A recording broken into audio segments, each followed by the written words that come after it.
Buenas noches.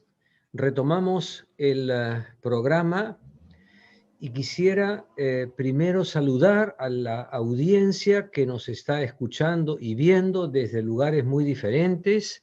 Hemos podido saber que nos están escuchando y viendo desde muchas ciudades del Perú y también desde otros países como México, Colombia, Estados Unidos, incluso Singapur. Así que saludo a toda la teleaudiencia y comunico que tenemos ahora el placer, el gusto de tener con nosotros a Catalina González, filósofa colombiana, profesora de la Universidad de los Andes de Bogotá, quien nos hablará sobre el tema autonomía y tabú de la muerte. Catalina, tienes la palabra. Muchas gracias, Miguel. Quiero empezar por agradecer tu amable invitación a este evento y agradecerles a todos los que están conectados y escuchándonos en un viernes, en la noche, y dejaron su Netflix. Entonces yo realmente agradezco mucho que estén dispuestos a escuchar hablar de filosofía en una noche como la nuestra. Mi ponencia se llama Autonomía y tabú de la muerte y fundamentalmente quiero referirme a tres tesis o argumentos principales. El primero de ellos es que el tabú contemporáneo de la muerte cuestiona necesariamente la noción de autonomía para decidir cómo morir.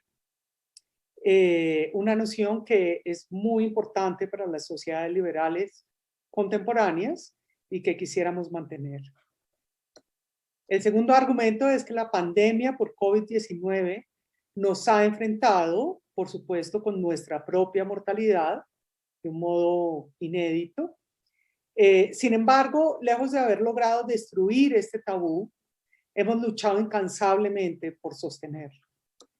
Y el tercer argumento que quiero sostener, o la tercera tesis, es que no es posible mantener nuestra autonomía para decidir cómo morir si no somos conscientes y empezamos a combatir este tabú de la muerte que es tan prevalente en nuestros días. Bien, voy a discutir estas ideas en tres pasos. Primero me voy a referir a la noción de autonomía respecto a la muerte a partir de la literatura más importante en bioética al respecto. En segundo lugar, voy a criticar o voy a observar las críticas a dicha noción y voy a sumarme a estas críticas a partir de la idea de que el tabú contemporáneo de la muerte en realidad no nos permite ser autónomos en el sentido más robusto del término.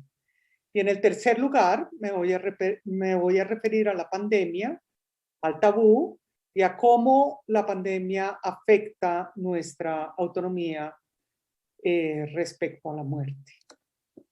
Muy bien, comencemos por la autonomía para decidir cómo morir. La noción general que la bioética contemporánea usa de autonomía la define como el derecho del individuo a tomar decisiones sobre su muerte de acuerdo con su esquema personal de fines y de valores, es decir, particularmente de acuerdo con su concepción de lo que significa vivir bien y de lo que sería entonces una buena muerte, y sin tener ninguna intervención externa al respecto. Se trata de poder definir, según mis valores, los fines que he trazado para mi vida, cómo considero que debería morir, en qué circunstancias y de qué manera. Este concepto, sin lugar a dudas, ha sido muy importante porque permitió sostener la moralidad y la legalidad de la eutanasia y del suicidio asistido en su momento, considerándolos como los medios más conducentes a la preservación de la dignidad de pacientes con enfermedades terminales o irreversibles. Este concepto ha sido el fundamento de todas las discusiones contemporáneas, por lo menos en países, en naciones occidentales, sobre el derecho a morir dignamente, la eutanasia y el suicidio asistido. Sin embargo, esta noción de autonomía para la muerte o respecto a la muerte ha sido, por supuesto, también muy criticada en la bioética contemporánea desde diversas perspectivas. El primer argumento que se utiliza para criticar esta noción de la autonomía tiene que ver con la relación médico-paciente. Evidentemente, cuando entramos en una relación de este tipo, el paciente, o nosotros en calidad de pacientes, generalmente entregamos voluntariamente parte de nuestra autonomía para tomar decisiones al médico, en la medida en que no contamos con los conocimientos suficientes para poder evaluar toda la información pertinente y tomar decisiones que no tengan intervención externa.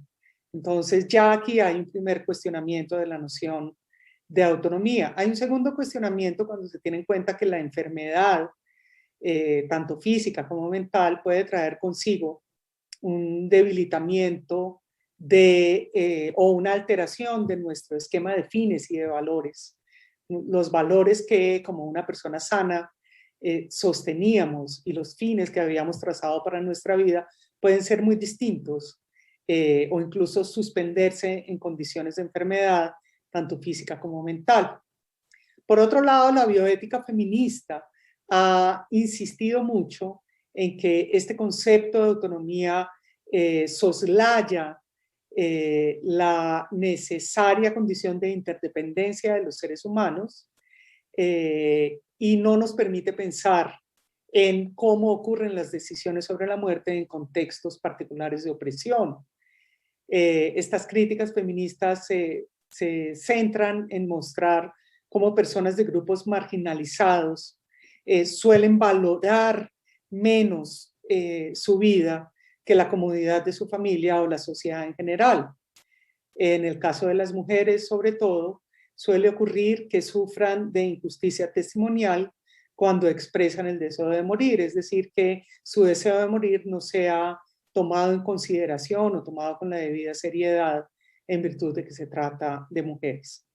Y por otro lado, otras vertientes de la bioética han señalado cómo la edad anciana y la enfermedad física que produce incapacitación requieren una ayuda de los otros para poder realizar su voluntad respecto a la muerte, particularmente en casos de suicidio asistido. Por tanto, no se puede hablar de una autonomía en un sentido robusto en la medida en que estas personas requieren de la ayuda de otros para poder realizar su voluntad para morir.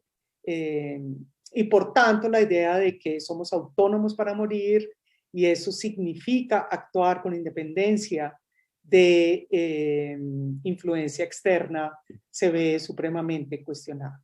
Bien, estos son los antecedentes de la bioética contemporánea.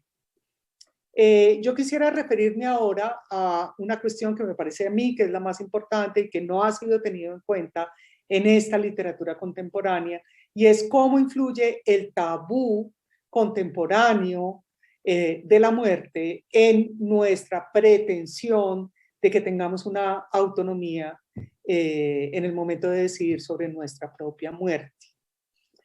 Ya algunos escritos, algunos estudios que son muy clásicos, como los de Philippe Ariès, Norbert Elias y otros historiadores y antropólogos, nos han contado que la muerte en épocas anteriores a la nuestra, particularmente en el medioevo y en la modernidad temprana, era vista, era entendida como un acto natural y un acontecimiento público. Y sin embargo, en nuestra época, particularmente a mediados del siglo XX, y en lo que lleva corrido el 21, la muerte ha pasado a ser considerada como un acontecimiento que irrumpe los ciclos naturales, es visto como algo antinatural, que debe ser realizado en la absoluta privacidad y que debe ser, por tanto, escondido de la mirada de los otros. En esto consiste, entonces, el tabú contemporáneo ante la muerte. Y este tabú tiene tres aspectos principales que yo quisiera señalar muy brevemente. El primero de ellos es que la muerte hoy en día es una muerte que se realiza en privado y sobre todo en los hospitales. Se trata de una muerte hospitalaria y que tiene como consecuencia el hecho de ser una muerte fragmentaria, es decir, una muerte en la cual, dadas las ayudas tecnológicas, el paciente no muere en un periodo corto de tiempo, sino que su agonía es un periodo largo de recuperación y pérdida de ciertas funciones, tanto psicológicas o psíquicas de la conciencia, como físicas, ¿no? Se trata de distintos fallos fisiológicos que van conduciendo al paciente a morir, pero no sabemos muy bien en qué momento realmente podemos atribuir su muerte, si en el momento de pérdida de la conciencia o en el momento en el cual todos sus órganos han fallado. Ese es el primer aspecto del tabú de la muerte. Morimos en privado y morimos sobre todo en hospitales, lo cual ha hecho, como dice Norbert Elias, que la muerte contemporánea sea una muerte muy solitaria. El segundo aspecto tiene que ver con la prohibición social de hablar sobre la muerte. Esta prohibición tácita, por supuesto, es tan fuerte que se utilizan una gran cantidad de eufemismos para hablar de la muerte, ¿no? En español decimos, se fue, lo perdimos, pasó a otra vida. En inglés se dice, esta persona passed away, etc. Tenemos una gran cantidad de maneras indirectas de referirnos a la muerte. Pero sobre todo esta prohibición social de hablar sobre la muerte es especialmente aguda cuando se trata de nuestros diálogos con moribundos. Hay una prohibición social muy fuerte de hablar con los moribundos sobre su propia muerte. Esto, por supuesto, hace que los moribundos estén cada vez más solos, que no puedan expresar su miedo, su angustia, su dolor por despedirse y por terminar su vida. Y el tercer aspecto de este tabú contemporáneo de la muerte es el ocultamiento del cadáver y los sentimientos de repulsión que se asocian hoy en día al cadáver. Esto ha hecho, por supuesto, que haya una creciente industrialización y comercialización de los funerales y que haya una especialización cada vez mayor de las tareas asociadas a la preservación, a la limpieza, a la cosmética y también al desecho del cuerpo muerto o del cadáver. Antes, particularmente en el medioevo y en los primeros años, en los primeros siglos de la modernidad, los familiares se ocupaban de limpiar, preservar, maquillar, arreglar el cadáver. Hoy en día el cadáver pasa del hospital al cementerio sin ser visto por los familiares, sin ser tocado, sin ser, digamos, sin ser manipulado por nadie más que por los profesionales que se encargan de estas labores. ¿Cómo afecta el tabú, este tabú con estas tres características principales, la autonomía para decidir sobre nuestra propia muerte? Me parece a mí que afecta nuestra autonomía de tres modos particulares. El primero es que afecta nuestra capacidad como individuos para escoger valores y fines que sirvan como marco de referencia para decisiones sobre nuestra propia muerte. En la medida en que el tabú no nos permite hablar, pensar, discutir socialmente sobre los modos de morir, las decisiones sobre nuestra propia muerte son, digamos, son evitadas durante la mayor parte de nuestra vida, de modo que no entran en la determinación de nuestros valores y de nuestros fines. Les doy un ejemplo muy rápido. En general, hoy consideramos una buena muerte la muerte repentina mientras dormimos por un ataque cardíaco o un paro respiratorio, de modo que se trata de una muerte de la que no nos damos cuenta. Este hecho de considerar que ese tipo de muerte es una buena muerte ya implica que durante toda nuestra vida no queremos pensar en nuestra muerte No queremos incluir en nuestro esquema de fines y de valores una consideración sobre el modo de morir, sino que quisiéramos dejarle al azar, al absoluto azar, las decisiones, las circunstancias de nuestra muerte, y entre menos haya que planearla, menos haya que pensar en ella, más contentos o una mejor muerte la consideramos. El segundo punto en el que creo que el tabú de la muerte cuestiona la noción de autonomía ante la muerte tiene que ver con la capacidad del individuo, no ya para incluir los modos de morir en su esquema de fines y de valores, sino para deliberar particularmente sobre su muerte cuando se enfrenta a la decisión de cómo morir. Un ejemplo de ello es que hoy en día consideramos a las personas, excepciones, que deliberan de modo sopesado sobre su propia muerte y que toman decisiones como por ejemplo la eutanasia, el suicidio asistido, o bien como héroes.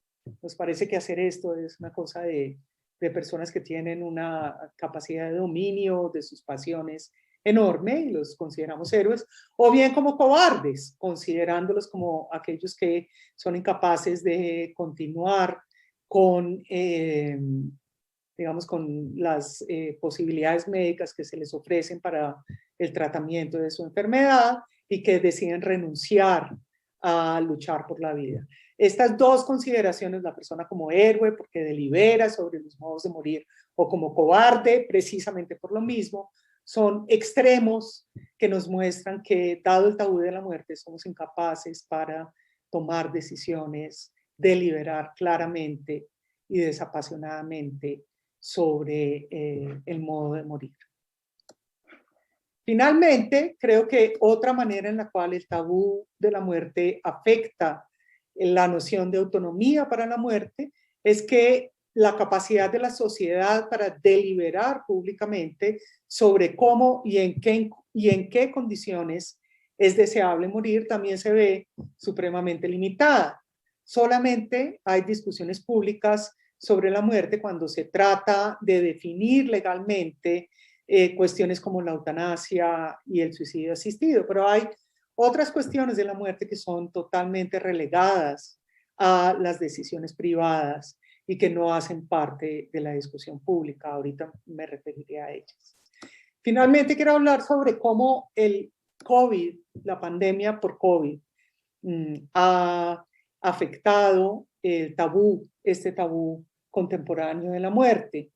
En primer lugar, yo creo que ha exacerbado el tabú, a pesar de que evidentemente una pandemia tendría que ponernos de cara ante la muerte, agudizar nuestra conciencia de nuestra mortalidad. En realidad lo que ha ocurrido, como les decía al comienzo, es que el tabú de la muerte se ha habido enormemente reforzado por esta pandemia y creo que se trata de varios aspectos a los que me referiré rápidamente que han agudizado el tabú. En primer lugar, la muerte por COVID-19 evidentemente es una muerte hospitalaria y es una muerte altamente fragmentada, dado que las ayudas que se utilizan, las ayudas respiratorias sobre todo, no siempre garantizan que el paciente sane y al contrario hacen que su muerte sea una muerte cada vez más fragmentada.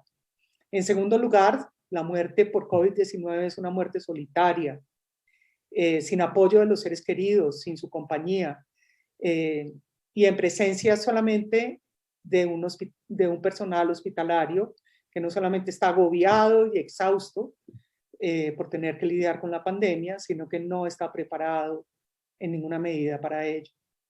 En tercer lugar, los ritos funerarios durante la pandemia han sido restringidos al público, lo cual hace que el duelo para los familiares y amigos sea muy difícil. No se puede expresar el duelo en estos rituales con el apoyo de allegados, amigos y una comunidad de soporte emocional. En cuarto lugar, el tratamiento mediático que nos ha dado la pandemia, tratamiento de los medios de comunicación, que ha sido sobre todo fundado en estadísticas, en cuadros, en picos, en valles, etcétera, hace que las víctimas del COVID, particularmente las víctimas mortales de COVID, se hayan escondido tras una cantidad de números, de estadísticas, de datos. Esto impide la identificación con los enfermos y los moribundos. Y esto hace que, evidentemente, las muertes por COVID sean mucho más solitarias y sin la compasión y el soporte de una comunidad. Y finalmente, la pandemia ha establecido una cierta estigmatización social de grupos que se resisten a las medidas sanitarias por motivos que son culturales.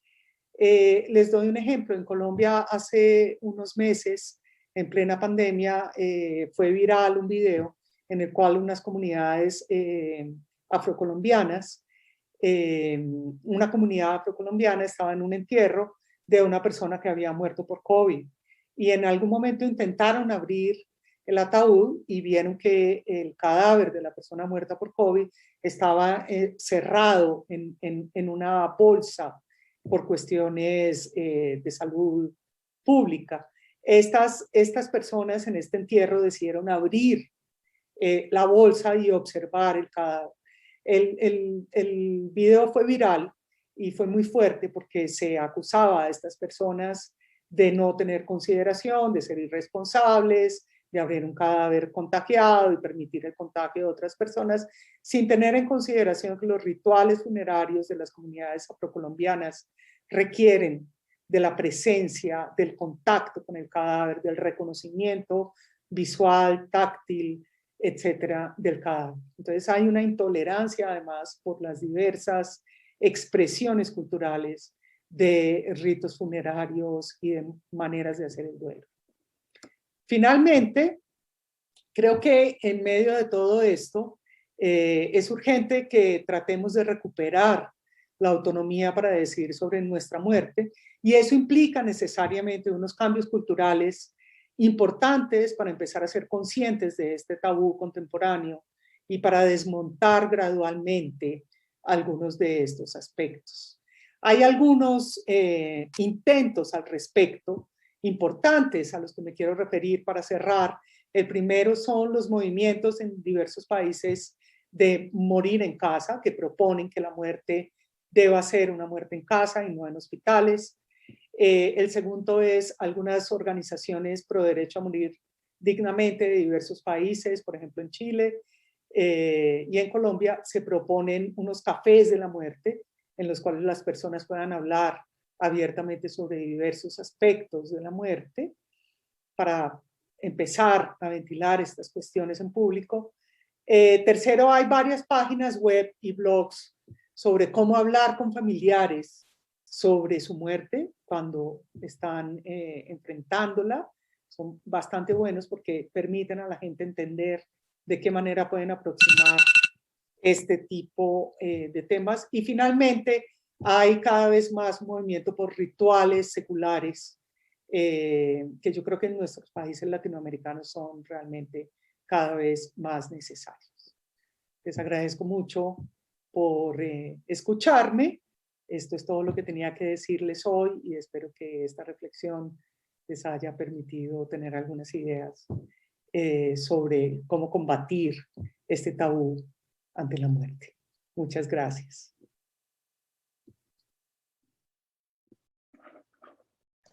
Muchísimas gracias, Catalina, por esta conferencia tan importante, dolorosa y que nos hace reflexionar mucho sobre este problema grave de la soledad y de afrontar la muerte en estos momentos sobre todo. Muchas gracias y pasaremos enseguida a la próxima conferencia.